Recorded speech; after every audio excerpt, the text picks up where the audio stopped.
2012 F-150 3.5 liter Ecoboost. So today, to further get a little deeper, we're going to take the radiator out. I'm going to show you how to uninstall it. So we're going to take this radiator out. There's a lot of stuff in the way, but it shouldn't be too hard. It's a pretty simple system, so let's get on it. Alright guys, you're going to want to first start by removing your positive post from your battery. I usually just wrap it around like this, that way it's technically disconnected. So get you a flathead, funnel, and a jug for retaining. Hopefully you got a board to lay on, so you don't have to lay on the ground. Struggle. Crawl up underneath here, we're going to drain the radiator. What you're looking for, I'm going to put my finger on it and then zoom in. Right there. That will take a flathead right there on the face of it, but at the bottom, that spout is where your radiator will drain. So go ahead and get it all set up and ready, funnel and everything, and then when you go to crawl out of here with it all set up in place, if you open up the coolant reservoir, it'll start. So it'll kind of sit and hold vapor lock until you take off that coolant reservoir cap. So I'll show you. Okay, you can hear it slightly coming out. Ugh. It's gonna suddenly go. There it goes. I might have just, I lost it. That's fine. Only so much of you can salvage anyways. Prepare yourself, you're gonna be taking a shower afterwards.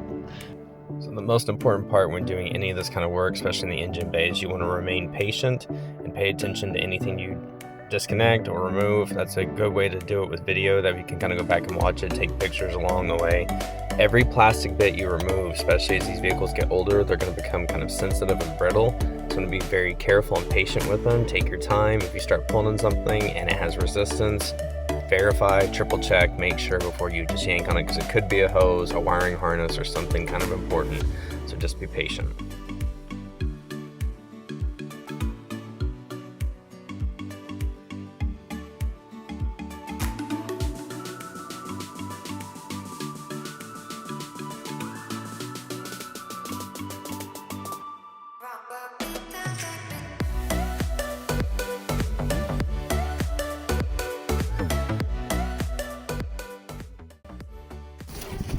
Call O'Reilly's, lifetime warranty, $180.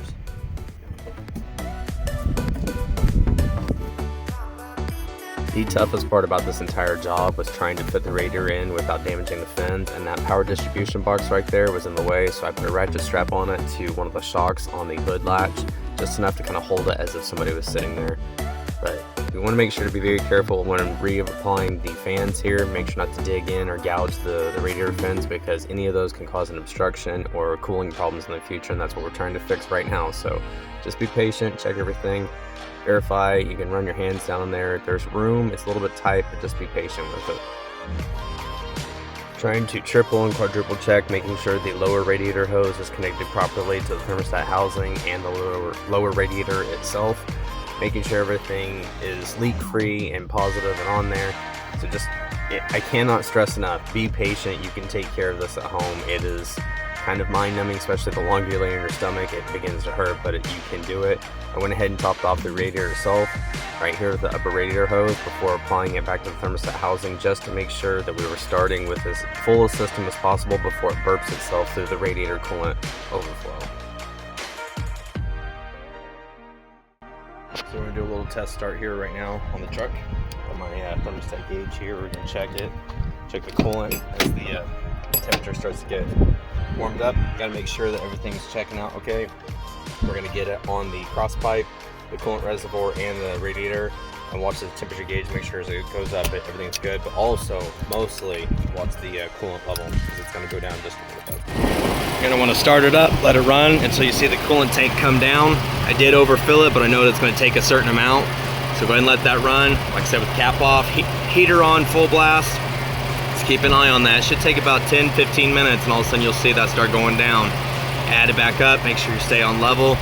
Keep doing that till it stops taking it, past that fill point, and then you should be able to shut it down, let it cool down completely, recheck it, and everything should be good to go. So here, as it goes through the warm-up process, I'll start temperature checking everything. That's the coolant crossover pipe. I'm sitting at about 75, 78 degrees. The actual coolant itself, some of it will go and flow through, just the bypass of the thermostat housing. The radiator itself starting at 73 degrees. not a big deal. Just keeping an eye on it, kind of checking everything, make sure that the flow is happening. All right, guys, there we go. We're watching the temperature. I've been running for about 30 minutes now. Check the coolant, and it is still at top level. Got the heat blowing. It's ridiculously hot in here.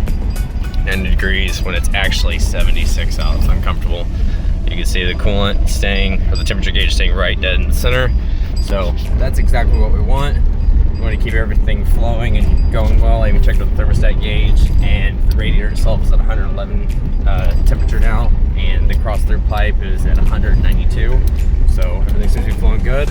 Thank you guys so much for watching. Make sure to smash that like button and subscribe and stick around, because now we've got, what is it,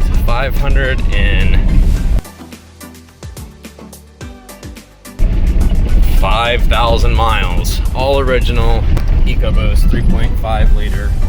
It's kind of unheard of. I think it needs cam phasers now, because I started up. It had a little bit of a rattle, but we'll see where the time takes us. But thank you guys so much for watching. We'll catch you in the next one.